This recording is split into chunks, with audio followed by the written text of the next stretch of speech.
Hey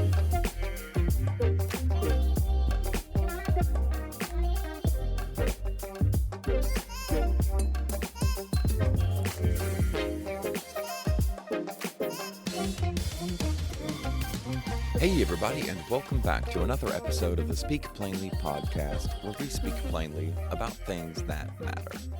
I'm your host, Owl Medicine, and in today's podcast, yeah, you probably guessed it, we're going to talk about Charlie Kirk and his shooter, murderer person.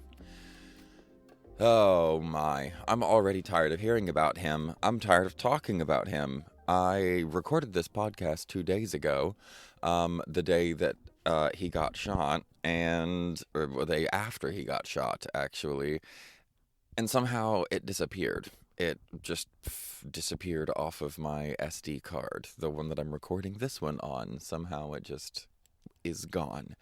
So, which is fine. It was a little too meandery, and we didn't know much yet. So, now we have Charlie Kirk, a conservative nut job, and who is now dead. And we have in custody the guy who shot him, apparently, turned in by his father. Well, immediately, if you remember when Charlie Kirk was shot, Charlie Kirk is a conservative think tank nut job. He's 31 years old, I think, was 31 years old.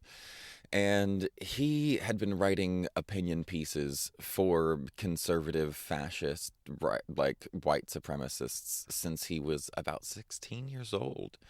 He started Turning Point USA when he was 18, and he had been all over my, reels and shit for a couple years now. Probably not the least reason of which is that I like Dean Withers, and Dean Withers is kind of his antithesis. Dean Withers is a liberal who is about the same age, who often debates people online and obliterates everybody, which Charlie Kirk was kind of famous for too, except Charlie Kirk, was really garbage. I watched his debates, and he was well spoken, but he couldn't debate to save his life. He was a racist, sexist, misogynistic, transphobic piece of absolute shit. So, for those of you who didn't know, you've probably heard a lot of the quotes from him by now. I'm just going to paraphrase them because I don't even care to bother reading them again. He said that MLK was not a very good guy. He said he didn't want a black woman flying his plane or a lesbian surgeon working on him.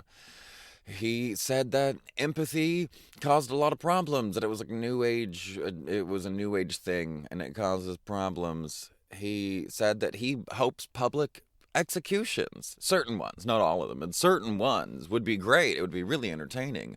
We should bring back public executions. And he said that it's okay when people die because of guns, so we can have the Second Amendment. And he said that in response to questions about dead children in school shootings. So it's not great that he got shot in front of his daughter, but I'm glad he's gone. I'm glad he's dead. I'm glad he's out of the world. I'm glad he's out of the gene pool. I'm glad he's out of my I'm glad he no longer has the ability to influence anyone. That's great. I think that's marvelous. He was a piece of shit. I can't remember if it's 95 or 97. I can't remember if it's 95 or 97% of all of the extremist terror deaths that happen in America a year, which is a lot of them, but 95 to 95% of them ever, if you combine all of them up, are done by white, cis, male, conservative extremists. And guess who killed him? A white, male, conservative extremist. So the guy that shot him is a 22-year-old kid who is the son of a Mormon pastor. They are gun-toting, Bible-thumping Republicans, and this kid shot him because he wasn't racist enough. He literally said that the guy was a sellout, that Charlie Kirk was a mainstream sellout, and he wasn't a real conservative. And he created this group. He was a part of this group that went to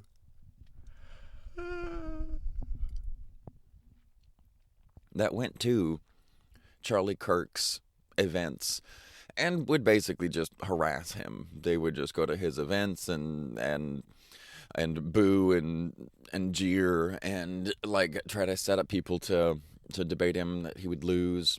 Which, by the way, Dean Withers went to more than one Charlie Kirk event and tried to get Charlie Kirk to debate him, and he wouldn't because he knew he would lose.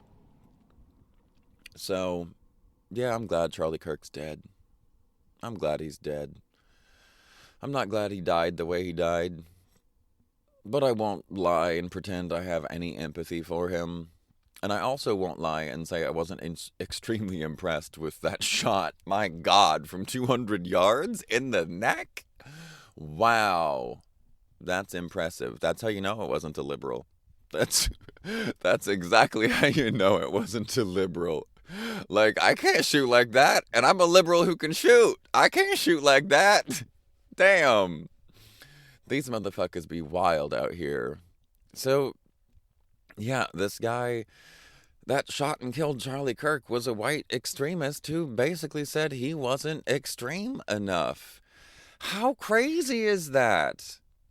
How crazy is the world that we live in? This is insane, y'all. This is like for real insane. This dude got shot in the neck in front of a bunch of kids at a college campus, like, for being not racist enough. What? I don't understand. Like, Jesus Christ, people. Like, the shit that he said about MLK and like a long list of women and like that they never could have gotten to where they got on their own brain power because they're black women. They're too stupid. So they had to sleep their way to the top. They had to find other ways. Oh, wait, nope. They didn't. The only other way was DEI. That was it. We gotta blame DEI. Well, I guess it's a good thing DEI didn't make it into the gun store, because that was some good-ass snipering, and now he's dead. So, in my last recording on this, I talked a little bit about the Overton Window, and I even actually said, I was like, we don't know who this is yet. I'm even assuming that, and because I'm hoping, I guess, that it was some, like, leftist. But nope. And guess what? They're still blaming the leftists. They're still blaming us for being like, fuck that guy. He was a piece of shit. Sorry. Not sorry. He was a piece of shit. I'm not going to have empathy for someone who thinks that gays are not people, who thinks that black people aren't as smart, who literally said that all cultures aren't the same, and said, yes, obviously white Western values are superior. Obviously. He added the obviously twice.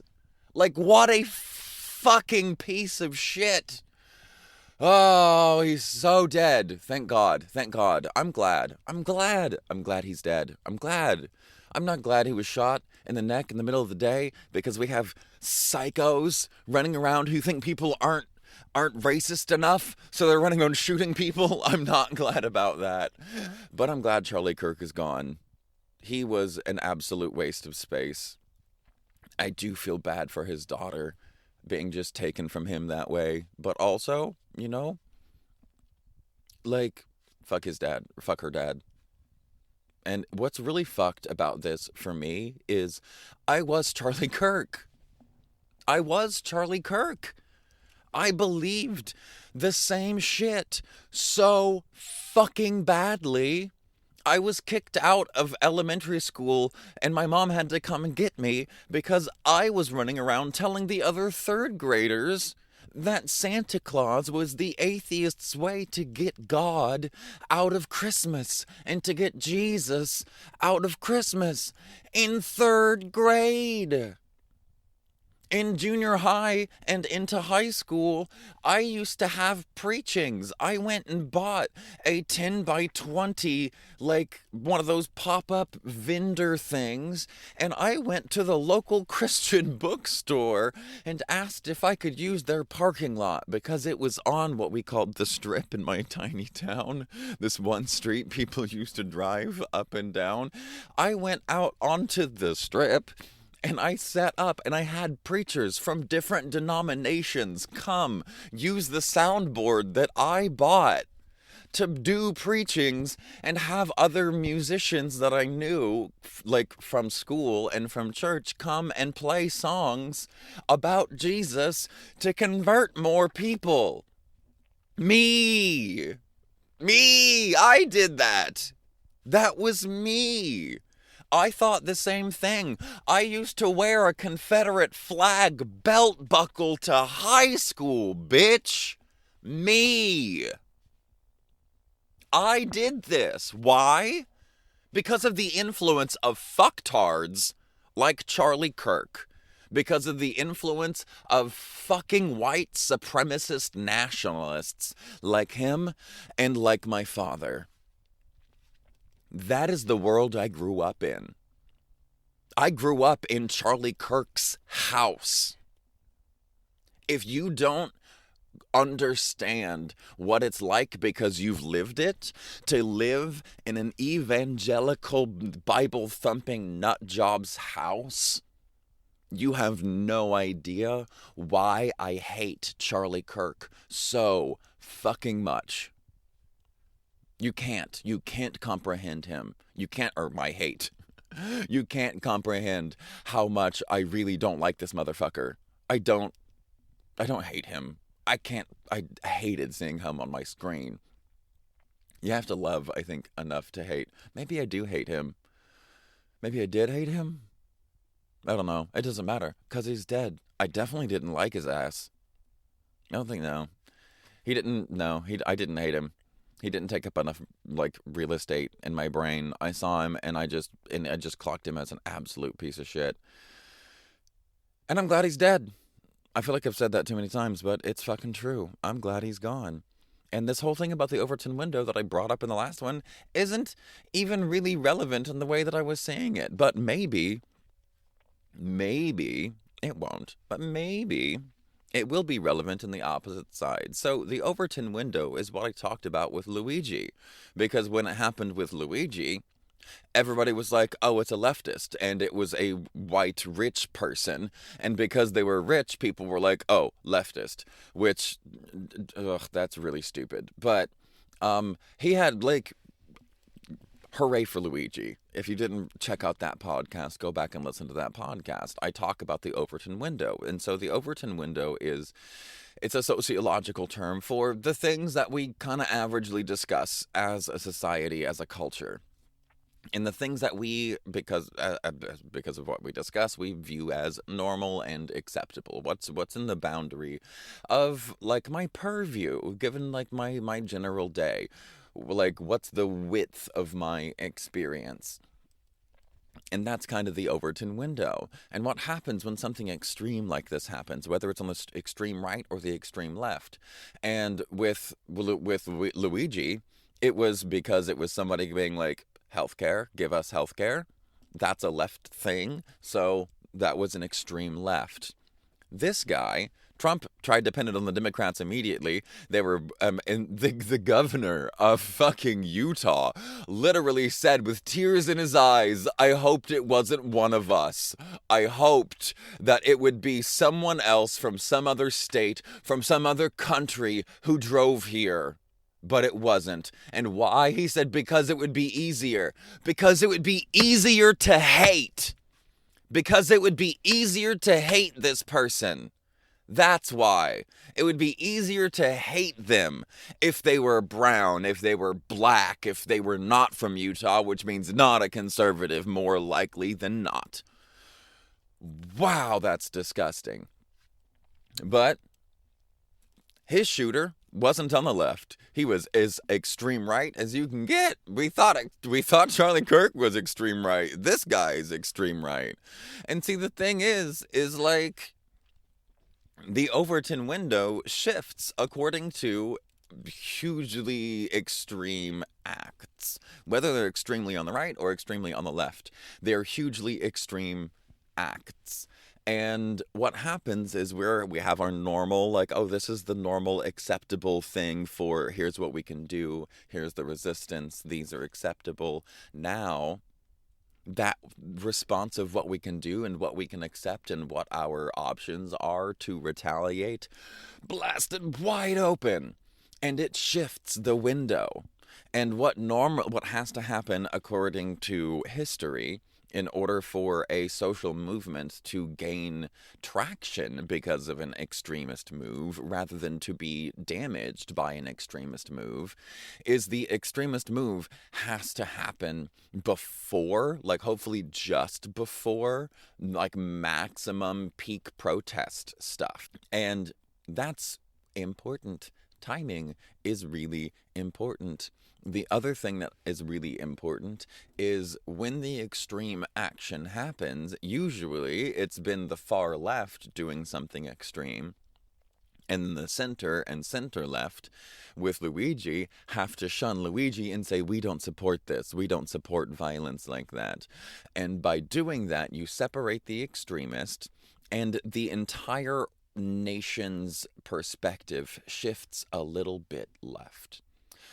In this case, it was another extremist right. And I don't think that our country can shift its, like, at least our government can shift its views any more right. We are a totalitarian, fascist, racist, Nazi Germany. Like, we're not even like early 30s Nazi Germany. We're now in like the early 40s almost Nazi Germany. It's gotten fucking bad, bro. So with the Overton window, the people now and the center right have to be like, no, that's not okay. That's bad. Otherwise, things are going to go more right. At least that's what the history shows us in what successful social movements have done as far as their timeline and blueprint. So I don't know how this is going to go. I really don't. It It's wild, man. I really do feel bad that, it was shot in front of his fucking kid. But damn. The irony is so thick. I don't know how anybody really finds, that much empathy for this motherfucker. And if you do, good for you. That's fine. Whatever. That's great. But also, fuck you. Because you are providing empathy for a person who had none. For a person who said that empathy was a problem. And you know what? Maybe that makes you a better person, but maybe that also just makes you virtue signaling. Maybe that also makes it to where you just want to feel like a good person. You feel icky because other people are celebrating about some guy's death, and you don't want to feel icky. So you're just going to go ahead and take the high road and find some empathy for this trash person. And then you get to have some more social currency. You get to have more social currency in the form of having those friends and going to the little candlelight vigils, which I think one of the few things I did that was maybe a little too extreme, but I'm glad I did it. I'm glad I said it because that's my job, was when there was a candlelight vigil going to happen in Port Angeles, my town. I was like, I made a post and was like, hey, I heard there's a white supremacist gathering. Because I'm sorry, he was a white supremacist. He was a full-on white fucking supremacist. And if you're going to the vigil of a white supremacist, you're probably a white fucking supremacist, even if you're a white supremacist light. Even if you're a white supremacist mini. Even if you're a white supremacist undercover and you don't quite fully admit it or realize it, which I believe is the majority of white supremacists. Because the thing about white supremacy in America is it's not a thing in America. It is America. America was born and bred in white supremacy. America, its entire social fabric has it woven into the threads of the fabric. White supremacy is not white in America. White supremacy is just America. White supremacy is like bred into all of us, the white people, the brown people, the black people, the Asians, the everybody's. Why? Because white is right. White in America had power. White in America is really good at presenting power, the way that Charlie Kirk was really good at presenting power. He was really phenomenal at like sounding like he knew what he was talking about and being so self-assured. Like this guy was more self-centered than a fucking gyroscope. And he was so self-assured, and you could see it in his body language. You could hear it in the tone of his voice when he would speak. He was so self-assured. It inspires confidence. And this is why conservatives like him.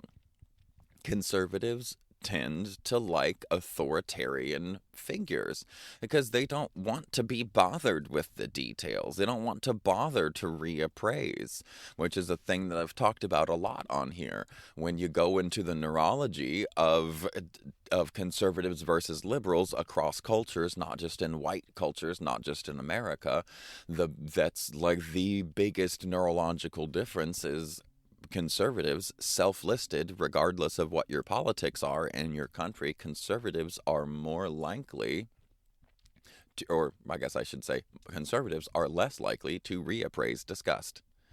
They just don't do it. When they feel a sense of disgust, they go, that's good enough for me. It's wrong. I don't like it. And they don't want to put any more thought into it, which is why there are more liberals in cities. Cities create liberals because they force you to reappraise what you find disgusting, because there's people from different cultures, people from different backgrounds, people from different places in the world, different histories, and you have to learn to deal with that. So conservatives are not good at second-guessing their stuff, and they don't want to think about anybody else's reality. So when they find somebody who says that white is right, and they do it eloquently, and most of the time he's not being a venomous psychopath, then it makes sense to like him. It's the same reason I believed my father so much. He would say things with such calm and such rationale and such self-ownership that you just believe it. You're just inspired to believe it. And that's what's so dangerous about people like him. So I'm glad he's gone. I don't know what's going to happen with the Overton window now. We can't really shift anymore, right? Well, oh, fuck. Oh, I said it. I'm going to knock on wood. That's not even real wood. God dang it. Oh, my guitar. Haha. I'll knock on real wood because we might be going more far right. That's okay, because I start college here pretty soon. I'm going to use the last of my GI Bill, stack some cash, and probably get the fuck out of this country, because it's only getting worse, and I'm not going to stop my fuck fascists, anti-Trump, anti-fascist rhetoric, and that makes me a terrorist in this country. Saying that you are anti-fascist, that you don't like fascists, literally makes you a terrorist in this country. I'm not being hyperbolic. It's Antifa is literally on the terrorist watch list. And that's not an organization. It's just a bunch of people who are like, fuck fascists. That's it. But in America, if you don't like fascists, you're a terrorist. Which literally tells you that this is a fascist country. And it was fascist before Trump got in. It was fascist before he came in. He's just taking all of the wool. He removed all of the wool in the first couple of weeks, and now he's taken the chains. He's removed the chains off the fascists. Now, we're all fucked. And Charlie Kirk's dead. It's crazy, but he's dead. He's like dead. And as much as that really fucking sucks for his daughter, I'm glad he can't influence anybody else anymore. I really am. I'm glad he can't influence, but when I actually think about his daughter, I actually get sad.